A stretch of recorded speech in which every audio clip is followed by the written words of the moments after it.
बिस्मिल्लाहिर्रहमानिर्रहीम।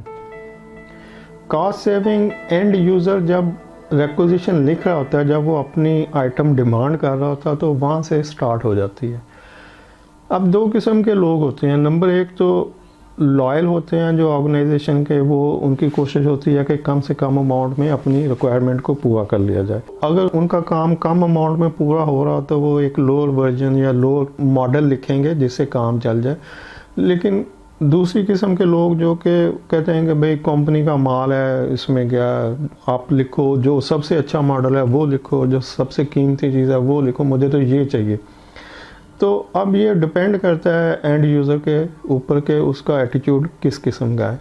तो बहरहाल अगर एंड यूज़र कुछ भी लिख देता है और उसके बाद वो रिक्वेजिशन आएगी उसके हेड ऑफ डिपार्टमेंट के पास, तो यहाँ पर अगर एंड यूज़र अपनी आइटम को लोअर वर्जन में डिफ़ाइन नहीं करता, मतलब उसकी ज़रूरत लोअर वर्जन से पूरी होती है लेकिन वो जानबूझ के एक बड़ा वर्जन, एक बड़ा मॉडल लिख देता है ऐसी शोश आ के लिए कि नहीं, अगर लैपटॉप 50,000 में काम आ सकता है तो वो कहेगा नहीं मुझे 1.5 लाख वाला वो मॉडल चाहिए जो बिल्कुल लेटेस्ट है और ऐसे ऐसे है, जबकि उसका काम 50,000 से चल सकता है। तो इसका मतलब कि वो बस कॉस्ट सेविंग नहीं कर रहा, कॉस्ट सेविंग वहाँ पे हो सकती थी। तो अब उसके हेड ऑफ डिपार्टमेंट के पास वो रिक्वेजिशन आ गई कि जिसे ये साइन कर दें, इस बंदे को ये चीज़ चाहिए।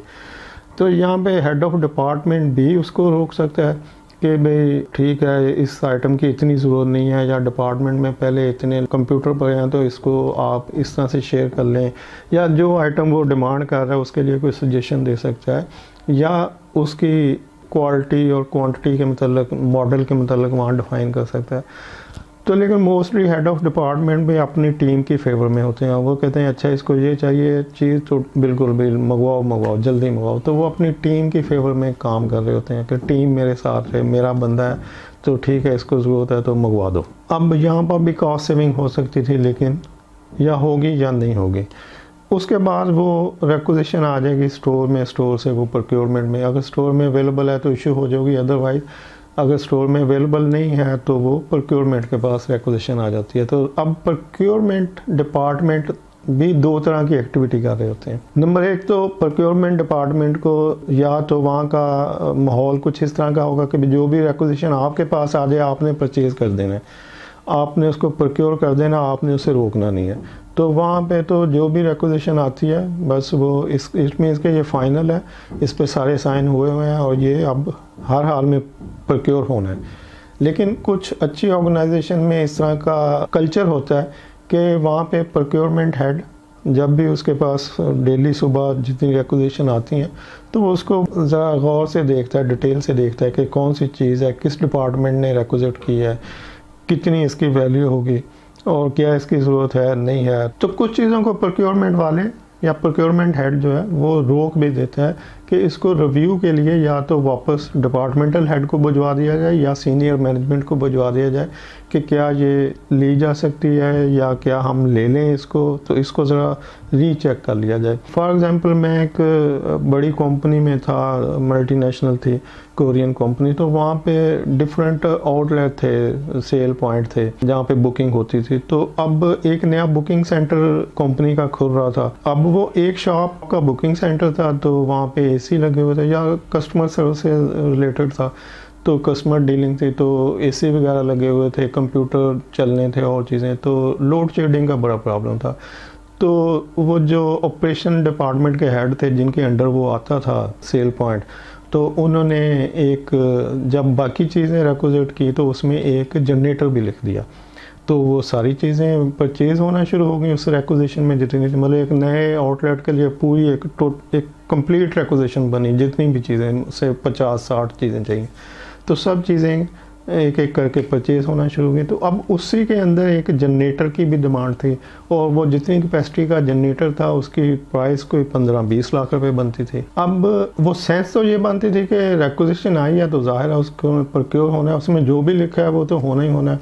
और उसको बहुत सारे लोग मॉनिटर कर रहे थे कि भी कितना काम हो गया, कितना रह गया, प्रॉपर इस डेट तक ये सब फिनिश हो जाए और इस डेट को ओपनिंग होनी है, खुल जाए, डिले ना हो, ये वो। तो जल्दी जल्दी सब भाग रहे थे कि सब चीज़ें हो जाएं। तो अब वो जब जनरेटर की बारी है, कोटेशनें ले ली, सारा कुछ कंपैरिजन बन गया, जब मेरे पास वो पीओ आया साइन होने, तो मैंने कहा यार ये तो बड़ी कास्ट है, मतलब इतनी क्या ज़रूरत है। मेरा डिपार्टमेंट आता था वाइस प्रेसिडेंट के अंदर, तो मैंने उनसे कांटेक्ट किया कि जी इस तरह से ये जो सेल पॉइंट बन रहा है इसकी ये चीज़ें थी, तो इसमें एक जनरेटर भी है जिसकी इतनी प्राइस है, तो बाकी तो हमने कर लिया, तो इसको क्या जाने दें, मतलब ख़रीद लें। तो उन्होंने एकदम वो कान खड़े हुए, ये क्या यार इतनी अमाउंट, नहीं रुको इसको वापस ले आओ। तो अब वो सारी वर्किंग वापस उनके पास गई, रिकन्सिडर हुआ, ऑपरेशनल हेड को बुला लिया कि आ जाएं भाई, ये क्या किया, ये तो इतना कॉस्टली जनरेटर की क्या जरूरत। उसने कहा सर सब जितने भी सेल पॉइंट है सब पे लगा हुआ है। तो ठीक है लगा हुआ है, लेकिन अब भी इतनी अमाउंट खर्च करने की क्या ज़रूरत है, अभी तो वहाँ पे सेल बहुत नॉमिनल सी होनी है और ये वो। अब वो सब डिस्कशन वगैरह हुई, फाइनल ये डिसाइड हुआ कि नहीं जी इसको हम नहीं खरीदेंगे, अभी आप इस पे जैसे भी काम चलता है कोई यूपीएस लगा लें या जो भी जुगाड़ करना है, लेकिन जनरेटर परचेज नहीं करना अभी। तो वो स्टॉप हो गई। अब इस तरह की एक्टिविटी प्रोक्योरमेंट के एंड पे हो रही होती हैं या नहीं हो रही होती हैं, ये डिपेंड करता है वहाँ पर क्या कल्चर है। तो प्रोक्योरमेंट हेड भी कॉस्ट सेविंग में इस तरह से अपना पार्टिसिपेट कर सकता है कि वो कुछ रिक्विजिशन को एवेलुएट करे, इनकी अमाउंट क्या है, आइटम क्या है, इसकी रिक्वायरमेंट कितनी इम्पोर्टेंट है, होनी चाहिए नहीं होनी चाहिए। तो अगर वो समझता है तो निकाल दे, उसको ख़रीद ले, अदरवाइज़ उसको रोक के कंसर्न डिपार्टमेंट को कंसल्ट कर सकता है या सीनियर मैनेजमेंट को कर सकता है। तो यहाँ पे ये कॉस्ट सेविंग का एक बेस्ट वे है कि आप कुछ भी जो भी आपके पास आ रहा है परचेज़ होने के लिए, उसको एक दफ़ा देख लें, उसको उसके ऊपर सोच लें कि ये कितनी वैल्यू है और आइटम कितनी ज़रूरी है, और जो रिक्विजिट कर रहा है ये डायरेक्टली उसके उतनी उसके कंसर्न है भी या नहीं है, या वैसे ही जस्ट फॉर फन रिक्विजिट कर दी गई है। वीडियो देखने के लिए शुक्रिया। अल्लाह हाफिज़।